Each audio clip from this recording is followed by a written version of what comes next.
नमस्कार, जय हिंद, वंदे मातरम। दोस्तों स्वागत है आप सभी का आपके अपने YouTube परिवार राजस्थान क्लासेस पर। आइए दोस्तों, आज 2222 प्रश्नों की सीरीज भाग संख्या 31 आज अपन पढ़ने वाले हैं। तो आइएगा, मेरे साथ जुड़ जाइएगा। और आज के महत्वपूर्ण प्रश्न दोस्तों बहुत इंपॉर्टेंट होने वाले हैं। 2222 प्रश्नों की सीरीज अपनी चल रही है डेली शायद 6 बजे।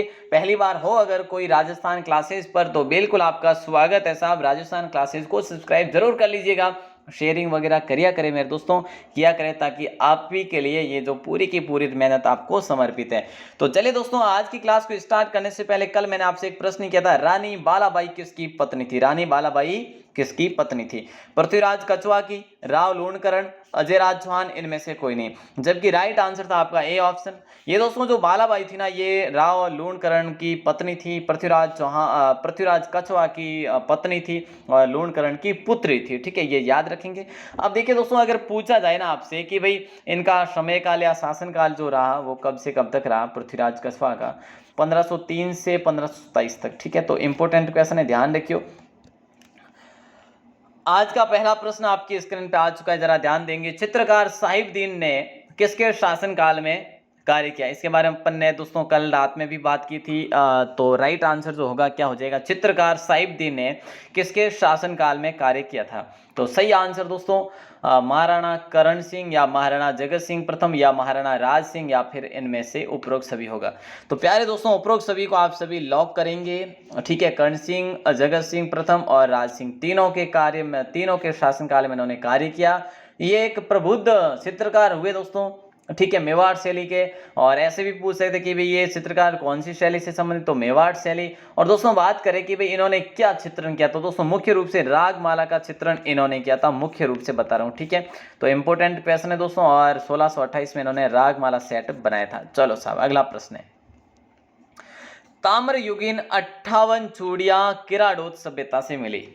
कोई गलत ना करेंगे दोस्तों, अगर ये उस क्लास में, रात्रि की क्लास में अगर थे ना, तो आप कोई गलत नहीं करेंगे कि ताम्रयुगीन दोस्तों 58 चूड़ियां मिली। आपको मैंने बताया कि भाई किराडोत कहां पर है, किराडोत कहां पर है दोस्तों, कोई गलत नहीं करेंगे। उम्मीद करूंगा अगर आप ध्यान से पढ़ रहे हैं, तो अगर ध्यान से नहीं पढ़ रहे तो गलत हो सकता है, कर लेंगे।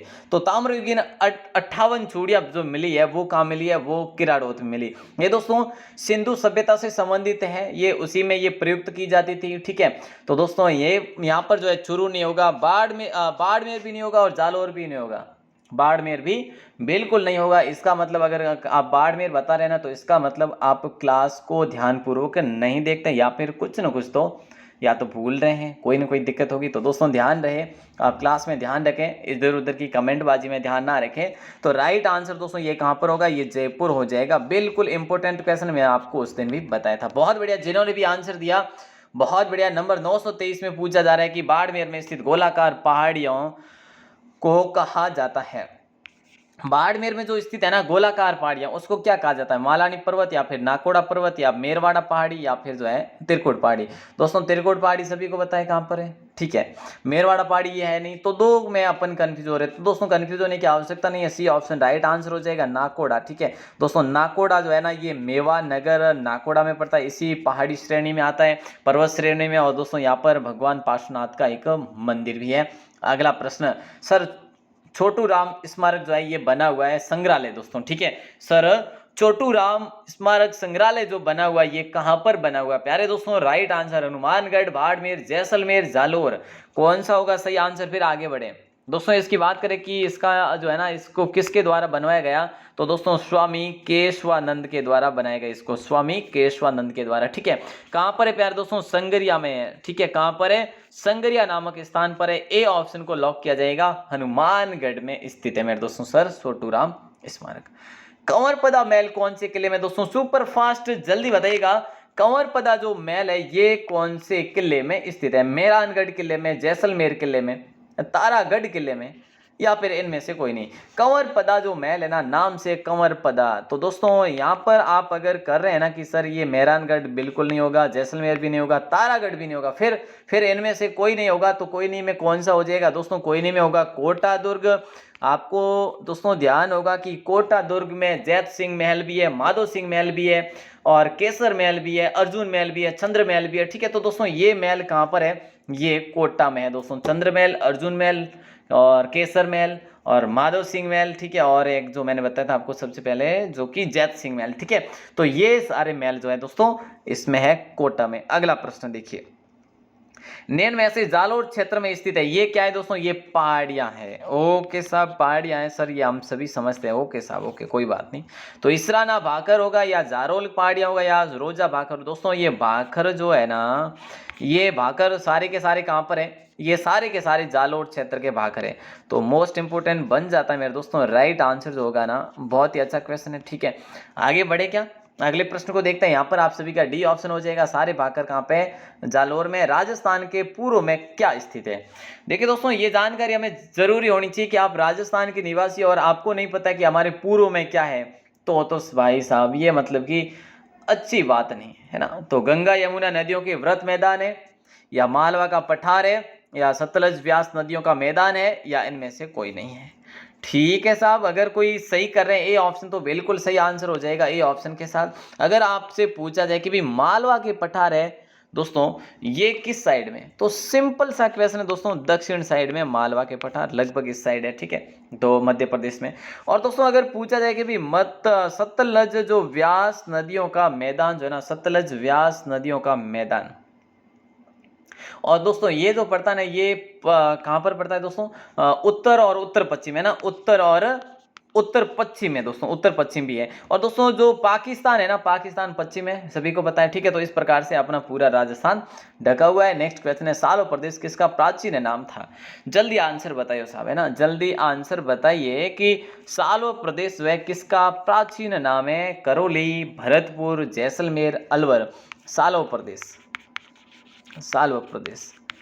दोस्तों करौली को आप सभी पता है कि करौली को डांग प्रदेश में दोस्तों करौली शामिल है, सभी को पता है। ठीक है, और दोस्तों भरतपुर की बात करें तो भरतपुर आप सभी को पता है कि ये मत्स्य क्षेत्र में शामिल है दोस्तों, भरतपुर। ठीक है, और जैसलमेर दोस्तों वल प्रदेश, या फिर जो आप कह सकते हो उसे मांड प्रदेश है ना, मांड प्रदेश कह सकते हो दोस्तों। तो अलवर जो है राइट आंसर होगा। सालो प्रदेश के रूप में अलवर को जानते दोस्तों, अलवर को और भी जानते हैं अपन मेवात प्रदेश के रूप में, मेवात भी अलवर को ही कहा जाता है। और दोस्तों अलवर भी मत्स्य प्रदेश में अलवर भी शामिल है, ये भी ध्यान रखियो। ठीक है, अगला प्रश्न आ जाता है, निम्न में से मरुस्थलीय जिलों में जनसंख्या घनत्व तो लगभग कितना है दोस्तों? ये आपसे प्रश्न किया जा रहा है, मोस्ट इंपोर्टेंट क्वेश्चन है दोस्तों। राइट आंसर बताइए कि निम्न में से मरुस्थलीय जिलों में जनसंख्या घनत्व तो लगभग कितना है? तो दोस्तों 15 व्यक्ति प्रति वर्ग किलोमीटर नहीं होगा, 100 व्यक्ति प्रति वर्ग किलोमीटर हो जाएगा बिल्कुल यहाँ पे राइट आंसर। ठीक है, तो बी ऑप्शन को लॉक करेंगे। मोस्ट इंपोर्टेंट क्वेश्चन है दोस्तों, बहुत अच्छा क्वेश्चन है, लॉक करिएगा। मरुस्थलीय जिलों में जनसंख्या घनत्व जो लगभग जो है ना वो 100 व्यक्ति प्रति वर्ग किलोमीटर है। ठीक है, याद रखेंगे ना, चलो बहुत बढ़िया। लेकिन दोस्तों एक चीज यहाँ पर ये भी क्लियर करिए कि जो अपना है ना, जो मरुस्थलीय जिले हैं ये कुल कितनी जनसंख्या जो है यहाँ पर है, राजस्थान की कुल कितनी जनसंख्या जो है यहाँ पर लगभग निवास करती है? तो 40%। क्षेत्रफल में पूछा जाए दोस्तों, तो क्षेत्रफल में तो आप सभी को पता है कि ये क्षेत्रफल में जो है कितना है दोस्तों? क्षेत्रफल में जिन को पता है वो आंसर दीजिएगा। 61% जो है क्षेत्रफल में। ठीक है, तो बिल्कुल अच्छा क्वेश्चन है, आगे बढ़िए मेरे दोस्तों। अगला प्रश्न है, गुमट दुर्ग किस जिले में है? ये जो गुमट दुर्ग है ना, ये कौन से दोस्तों, देखिए गुमट ऐसे लिखा जाएगा, गुमट। ठीक है, गुमट दुर्ग जो किस जिले में है? हनुमानगढ़ में है, जैसलमेर में, बीकानेर में, या फिर इनमें से कोई नहीं। अगर कोई कर रहे हैं हनुमानगढ़, जैसलमेर, बीकानेर, तो तीनों के तीनों जो है गलत है मेरे दोस्तों, राइट आंसर होगा इनमें से नहीं। कैसे? तो देखिए दोस्तों यहाँ पर जो है ना धौलपुर हो जाएगा राइट आंसर। क्या होगा? धौलपुर। ये गुमट जो दुर्ग है ना ये दोस्तों धौलपुर में है। निर्माण की बात करें लगभग दोस्तों संभवतः लगभग जो है 1444 ईस्वी में इसका निर्माण माना जाता है। ठीक है, और ये बाड़ी कस्बे में दोस्तों कहाँ पर है? बाड़ी सभी को बताया ना, बाड़ी जो है कहाँ पर है? धौलपुर में। अच्छा क्वेश्चन मेरे दोस्तों, आगे बढ़ेंगे और अगले प्रश्न को देखेंगे। अजबगढ़ का दुर्ग जो है ना ये कहाँ पर स्थित है? अजबगढ़ का दुर्ग साहब, इंपॉर्टेंट क्वेश्चन है, भरतपुर में है या फिर अलवर में है या फिर अजमेर में है या फिर इनमें से कोई नहीं। अगर दोस्तों इनमें से कोई नहीं वाले कर रहे हैं ना तो बिल्कुल गलत करें, ऐसा नहीं हो सकता, इन तीनों में से ये बोलिए। तो राइट आंसर दोस्तों अजबगढ़ का दुर्ग जो है ना भरतपुर, अलवर, अजमेर, तो राइट आंसर होगा अलवर प्यारे दोस्तों, अलवर अजबगढ़, ठीक है, अलवर अजबगढ़। बाला किला दोस्तों वो भी यहीं पर है, ठीक है ना। तो इंपॉर्टेंट क्वेश्चन है दोस्तों। और ये जो है ना ये गिरि दुर्ग है, कैसा दुर्ग है प्यारे दोस्तों, एक गिरि दुर्ग है, इंपॉर्टेंट क्वेश्चन है। और दोस्तों इसके निर्माण की बात करें तो संभवत जो है 1635 ईस्वी में इसका निर्माण हुआ है, ठीक है। तो ध्यान रखियो। अगला प्रश्न है नंबर 932, राजस्थान राज्य के मरुस्थल के प्रसार को रोकने के लिए अपना सक्रिय योगदान जो देने वाला संस्थान जो है ना वो कौन सा है। मोस्ट इंपोर्टेंट क्वेश्चन है प्यारे दोस्तों, रट लीजिएगा ये क्वेश्चन। राजस्थान राज्य के मरुस्थल के प्रसार को रोकने के लिए अपना सक्रिय योगदान जो देने वाला संस्थान है ना, रीको तो नहीं है भाई साहब। तो काजरी है क्या? बिल्कुल मेरे दोस्तों काजरी इसमें प्रयासरत है। बी ऑप्शन को लॉक किया जाएगा। इसका योगदान जो है क्या है? सक्रिय योगदान है। इंपोर्टेंट क्वेश्चन है। आगे बढ़ूं दोस्तों आपको लेके, और अगला प्रश्न आता है आमेर का जगत शिरोमणि मंदिर के लिए प्रसिद्ध है, किसके लिए प्रसिद्ध है? और ये प्रश्न आपको एग्जाम में पूछा गया क्वेश्चन है दोस्तों, एग्जाम में पूछा गया क्वेश्चन है। अब आपको आंसर भी देना है, हो सकता है कि वापस आपके लिए बन जाए। पूछा गया कि आमेर का जगत शिरोमणि मंदिर किसके लिए प्रसिद्ध है? कृष्ण की संगमरमर की मूर्ति के लिए, कृष्ण की काले पत्थर की मूर्ति के लिए, या कृष्ण की लाल पत्थर की मूर्ति के लिए, या फिर कृष्ण की चांदी की मूर्ति के लिए। मैं कभी कभी ऐसे क्वेश्चन आपको देता हूं ना कि सर ऐसे क्वेश्चन आएंगे क्या, तो ये आया हुआ ये देखिए, इसमें है ना, इसमें क्या फर्क है देखिए, सभी अपन तो है ना, सभी में लगभग है जो अपन कंफ्यूज होने वाली है दोस्तों। ध्यान रखें, ऐसे क्वेश्चन जो है बिल्कुल जो है आ सकते हैं। बी ऑप्शन जो है लॉक हो जाएगा आपका। आगे बढ़ूंगा और अगला प्रश्न आपकी स्क्रीन पे, महिलाओं की हेयर पिन जैसे बालू का स्तूप सभी जानते हैं, भूगोल की क्लास में करवा चुका हूं, अगर कोई नए हैं उनको नहीं पता तो ध्यान रखें इस क्वेश्चन का। महिलाओं की हेयर पिन जैसे बालू का स्तूप कौन से है इनमें से? परवलिक है, परवलयिक है, या फिर बरखान है ना, या फिर जो है दोस्तों इसमें दे रखा है कि अनुदैर्घ्य, या फिर पैराबोलिक है। तो इंपोर्टेंट क्वेश्चन की बात करें दोस्तों तो राइट आंसर आपका हो जाएगा पैराबोलिक, है ना, यही होगा पैराबोलिक दोस्तों। ये जो है ना ये देखिए वनस्पति और समतल मैदानी भाग के बीच में जो उत्पाटन होता है, ठीक है, वही जो होता है ये पैराबोलिक हो जाता है दोस्तों। ये जो है ना पैराबोलिक दोस्तों ये लगभग सभी मरुस्थलीय जिलों में विद्यमान होता है। ऐसा अगर क्वेश्चन भी बन जाए ना परफेक्टली तो कहाँ पे, तो दोस्तों पूर्ण रूप से ये लगभग पाए जाते हैं ये पैराबोलिक, ठीक है। आगे बढ़े क्या, और दोस्तों इसके आकार की बात करें ना तो दक्षिण भाग में इसका आकार अत्यधिक विस्तृत है, ठीक है, और जबकि उत्तरी पूर्वी भाग में क्या है, मतलब कि इसकी अपेक्षा छोटा है, ठीक है। ये चीज ध्यान रखेंगे। नेक्स्ट क्वेश्चन जो कि आपकी स्क्रीन पे, रुक्मा देवी किससे संबंधित है? देखिए दोस्तों रुक्मा देवी जो है ना, ये रुक्मा देवी थी, ये मांड गाय की मंगनियार थी, या फिर मांड गाय की थी, या मंगनियार गाय की, या फिर लंगा गाय की। मोस्ट क्वेश्चन है प्यारे दोस्तों, राइट आंसर बताइए। रुक्मा देवी संबंधित है, ये दोस्तों क्या है, उपरोक्त सभी तो बनेगा नहीं, है ना। तो रुक्मा देवी जो है ना ये मंगनियार गायक है दोस्तों, ठीक है। ये दोस्तों देखिए मंगनियार गायक जो है ना ये कहाँ के होते हैं, तो ये चीज ध्यान रखेंगे, पश्चिमी राजस्थान के वो जिले जिसका मैं नाम आपको बता रहा हूँ दोस्तों, जोधपुर, बाड़मेर और कौन सा प्यार दोस्तों, जैसलमेर, इन तीनों जिलों में ये लंगा मंगनियार गायकी जो है होती है दोस्तों, ठीक है, गायक होते हैं। और इसमें दो फेमस और है दोस्तों, एक का नाम है गफूर खान मंगनियार, गफूर खान, और दोस्तों एक है साफर खान मंगनियार, साफर खान, ठीक है। तो ये दोनों ध्यान रखेंगे, मोस्ट इंपोर्टेंट क्वेश्चन है दोस्तों। आगे बढ़ूंगा, ले चलूंगा आपको। अगला प्रश्न है, पश्चिमी रेतीला शुष्क मैदान को अन्य किस नाम से जाना जाता है? पश्चिमी रेतीला शुष्क मैदान, है ना, पश्चिमी रेतीला शुष्क मैदान को अन्य किस नाम से जाना जाता है? आपको दोस्तों कंफ्यूज करने के लिए क्वेश्चन दिए जा सकते हैं ना, बिल्कुल दोस्तों इंपॉर्टेंट क्वेश्चन है। राइट आंसर यहाँ पर होगा ना थार का मरुस्थल नहीं होगा दोस्तों। देखिए पश्चिमी रेतीला शुष्क मैदान बालू का स्तूप युक्त प्रदेश हो जाएगा। बी ऑप्शन लॉक आंसर होगा इसका, बी ऑप्शन जो है लॉक होगा दोस्तों। अब मैं आपको आगे ले चलूंगा, अगले प्रश्न को दिखाऊंगा, है ना। चलो साहब अगला प्रश्न आपकी स्क्रीन पे आता है, निम्न में से हमादा किसे कहते हैं? काफी क्वेश्चन आपके लिए आसान है, काफी थोड़े से जो है कठिन है ना।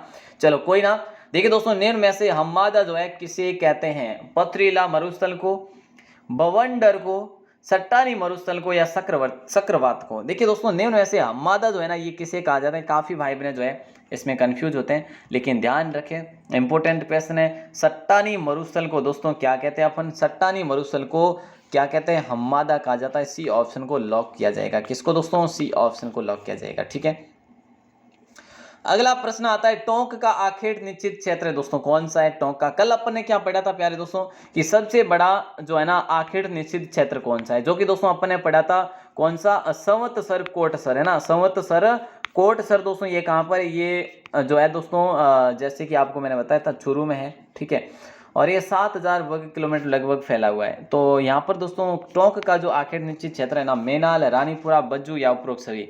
तो काफी भाई ने उपरोक्त सभी दे रहे हैं, तो बिल्कुल गलत है। राइट आंसर होगा रानीपुरा, बी ऑप्शन दोस्तों। ठीक है, क्या हो जाएगा, बी ऑप्शन। अब आप कहें सर मेनाल, तो दोस्तों मेनाल जो है ना ये चित्तौड़गढ़ में, ये बिल्कुल दोस्तों चित्तौड़गढ़ में, ध्यान रखियो इंपॉर्टेंट क्वेश्चन है। ठीक है, मेनाल क्या है, ये मेनाल आखेट निश्चित क्षेत्र की बात कर रहा हूँ, बाकी जो है ना, ठीक है ना, आखेट निश्चित क्षेत्र मेनाल जो है ये चित्तौड़गढ़ में, बज्जू जो है ना ये बीकानेर में दोस्तों। कहाँ पर है, बीकानेर में। पेन ही नहीं चल रही है सही से, ये कोई ना दोस्तों, आप ध्यान से सुनिएगा। राजस्थान के किस संभाग में सर्वाधिक मक्का होता है, ये क्वेश्चन दोस्तों पूछा गया एग्जाम में। क्या एग्जाम में पूछा गया मेरे दोस्तों, यहाँ पे राइट आंसर बताइएगा क्या हो जाएगा। राजस्थान में किस संभाग में सर्वाधिक मक्का उत्पादन होता है। तो संभाग का पूछा था ना दोस्तों, तो ए ऑप्शन लॉक होगा आपका। उदयपुर में सर्वाधिक मक्का होता है दोस्तों, उदयपुर में सर्वाधिक मक्का, उदयपुर संभाग में सर्वाधिक मक्का होता है। आगे बढ़े, लेकिन दोस्तों एक चीज और ध्यान रखना कि अपना जो है ना अभी भी जैसे जिलों की बात करें ना, तो दोस्तों क्षेत्रफल की दृष्टि से मक्का जो है ना अभी भी कहाँ पर होता है, सर्वाधिक उदयपुर में होता है। कहाँ पर होता है प्यारे दोस्तों, उदयपुर जिले में होता है। ठीक है, अगर दोस्तों आपसे पूछ लिया जाए कि भाई उत्पादन की दृष्टि से सबसे पहला नंबर किसका आता है, तो दोस्तों उत्पादन की दृष्टि से सबसे पहला भीलवाड़ा का नंबर आता है।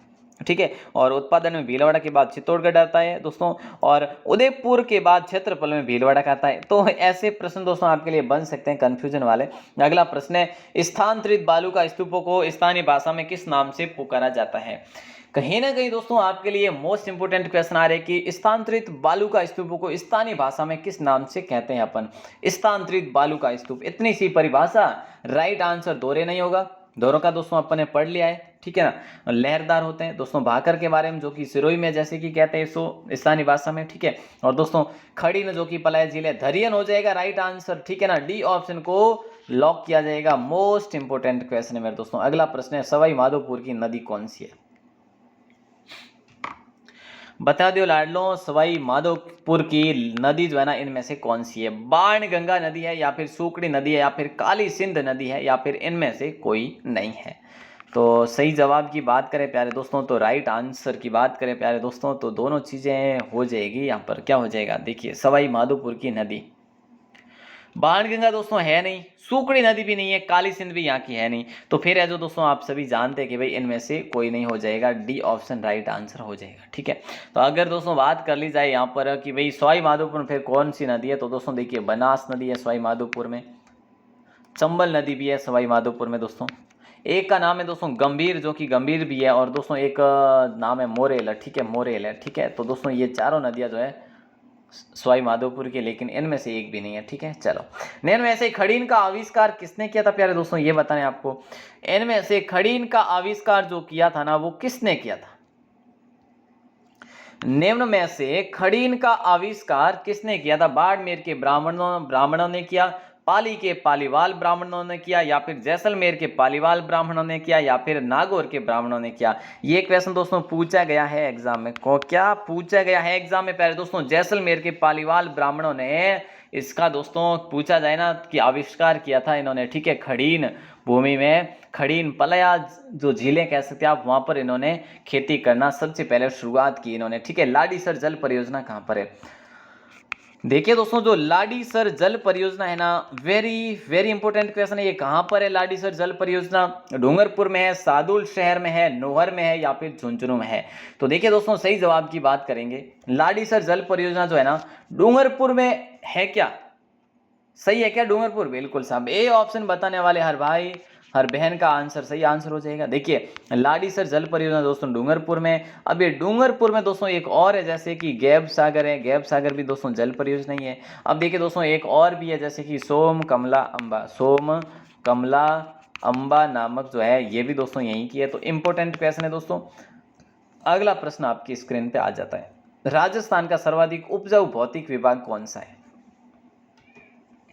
देखिए दोस्तों यहाँ पर जो है ना राइट आंसर क्या हो जाएगा, राजस्थान का सर्वाधिक उपजाऊ भौतिक विभाग कौन सा है, सर्वाधिक उपजाऊ भौतिक विभाग कौन सा है, ये आपसे क्वेश्चन किया जा रहा है। जल्दी से आंसर बनेगा दोस्तों, उसके बाद फिर अपन आगे बढ़ते हैं और अगले प्रश्न की ओर बढ़ते हैं दोस्तों, अगला प्रश्न भी देखेंगे, है ना।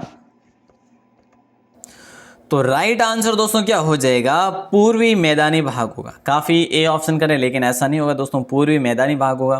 क्योंकि दोस्तों यहाँ की वर्षा की बात करें तो वर्षा जो होती है इसकी 50 सेमी से 80 सेमी वार्षिक वर्षा होती है यहाँ पे दोस्तों। यहाँ पे जलवायु की बात करें तो आर्द्र जलवायु है दोस्तों यहाँ पर, ठीक है। और यहाँ की मिट्टी की बात करें ना तो जलोढ़ मिट्टी और दोस्तों दोमट मिट्टी, जलोढ़ और दोमट मिट्टी यहाँ की प्रसिद्ध है। और दोस्तों सभी को बताएं कि यहाँ पर दोस्तों नदियों का जो है प्रवाह क्षेत्र भी अधिक है। तो आगे बढ़े दोस्तों, अगला प्रश्न आपकी स्क्रीन पे दे रहा हूँ, ठीक है ना। कुंभा के संगीत गुरु जो थे वो कौन थे दोस्तों, इस प्रकार से ये क्वेश्चन आ रहा है कि कुंभा के जो संगीत गुरु थे ना वो कौन थे। इंपॉर्टेंट क्वेश्चन है, राइट आंसर बताइएगा साहब। देखिए कुंभा के संगीत गुरु जो थे श्री सारंग व्यास थे, या फिर जो है श्री कान्ह व्यास थे, या फिर अत्रि भट्ट या महेश भट्ट। तो देखिए दोस्तों यहाँ पर कुंभा के संगीत गुरु जो थे ना वो ए ऑप्शन को लॉक कीजिएगा। श्री सारंग व्यास जो थे ये क्या थे दोस्तों, ये इनके संगीत गुरु थे। लेकिन जब श्री कान्ह व्यास की बात आ जाए तो दोस्तों महात्म्य की रचना इन्हीं के द्वारा की गई थी, कान्ह व्यास के द्वारा। तो दोस्तों देखिए ये जो थे ना ये एक उनके सर्वश्रेष्ठ दरबारी कवि थे। सर्वश्रेष्ठ दरबारी कवि जो कौन थे दोस्तों, यही थे कान्ह व्यास। इंपॉर्टेंट क्वेश्चन दोस्तों ध्यान रखना, ठीक है ना। आगे बढ़ूं और अगला प्रश्न आपकी स्क्रीन पे दे रहा हूं। कुंभलगढ़ में मामादेव मंदिर की प्रशस्ति किसके समय की है। देखिए दोस्तों कुंभलगढ़ में मामादेव मंदिर की प्रशस्ति जो है किसके समय की है, महाराणा सांगा के समय की, या महाराणा कुंभा के समय की, या ए और बे दोनों होगा, या फिर राणा लाखा होगा। देखिए दोस्तों मैं आपको बता दूं ये जो है ना ये 1460 की उत्कीर्ण है। कब की है, 1460 ईस्वी की उत्कीर्ण है, ठीक है।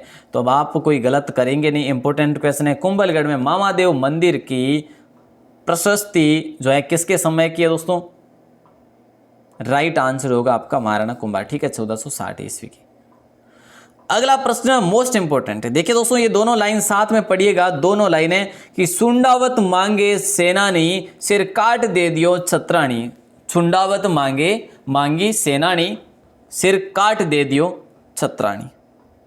ये छत्राणी जो थी ना ये कौन थी दोस्तों, ये जो छत्राणी थी ये कौन थी, आड़ी रानी कर्मावती थी, या फिर आड़ी रानी सैल कंवर थी, या फिर जसमादे कंवर थी, या फिर इनमें से कोई नहीं। दोस्तों बहुत आसान क्वेश्चन है ये, सुंडावत मांगी सेनानी और सिर काट दे दियो छत्राणी, ये दोस्तों किसके द्वारा लिखा गया है, ये जो है ना ये सेनानी नाम से दोस्तों एक लिखी गई है कृति, किसके द्वारा लिखी गई, ऐसा अगर प्रश्न कर लिया जाए तो दोस्तों मेघराज मुकुल के द्वारा, मेघराज मुकुल के द्वारा ये कृति लिखी गई। मोस्ट इंपोर्टेंट क्वेश्चन है दोस्तों। अब मैं आपसे पूछ लूं कि भाई ये थी कौन, तो दोस्तों रानी आड़ी रानी सैल कंवर थी। ये दोस्तों छुंडावत राजा थे दोस्तों जिनका नाम था रतन सिंह, ठीक है, रतन सिंह की ये पत्नी थी दोस्तों, ठीक है। इंपॉर्टेंट क्वेश्चन है दोस्तों। आगे बढ़िएगा, अगले प्रश्न को देखते हैं दोस्तों। देखिए राज सिंह के समय जो है ना मेवाड़ पर किसका, मुगलों का जो है हुआ क्या दोस्तों, मुगलों का युद्ध हुआ, मुगलों ने युद्ध किया। तो जब देखिए इनका उसी समय जो है, इनका ऐसा माना जाता है इनकी उसी समय जो है शादी हुई थी, विवाह हुआ था। तब जो है इनको जो है सेनानी ने, मतलब कि छत्राणी ने इनको अपना सिर काट कर भेज दिया था किसी सैनिक के साथ। चलिए तो दोस्तों अगला प्रश्न आ जाता है कि निम्न में से कौन सा जिला अंतर्राज्यीय सीमा पर नहीं है। इनमें से कौन सा जिला अंतर्राष्ट्रीय नहीं पूछा है, अंतर्राज्यीय पूछा है। अब देखूंगा कौन कौन क्या बताते हैं।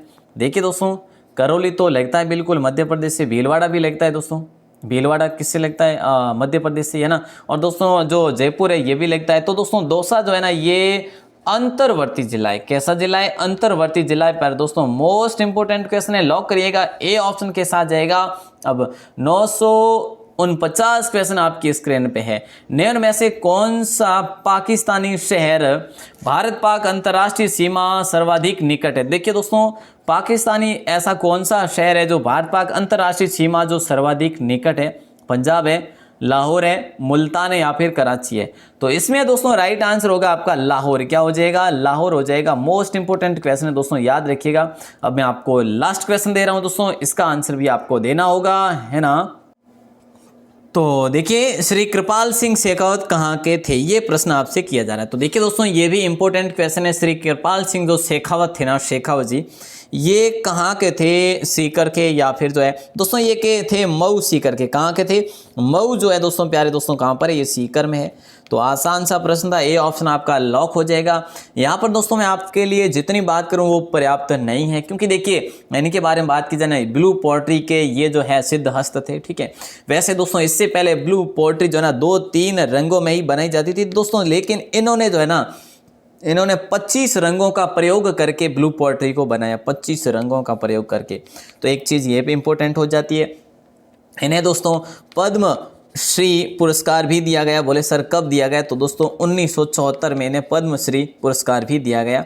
मोस्ट इंपोर्टेंट क्वेश्चन था ये भी आपके लिए, बहुत ही अच्छा था दोस्तों। अब अपन आगे बढ़ते हैं। आज का क्वेश्चन मैं आपको दे रहा हूं, जिसका आंसर आपको देना है 12 के कमेंट सेक्शन में, जिन्हें भी पता है अबलीमणि किसकी पासवान थी।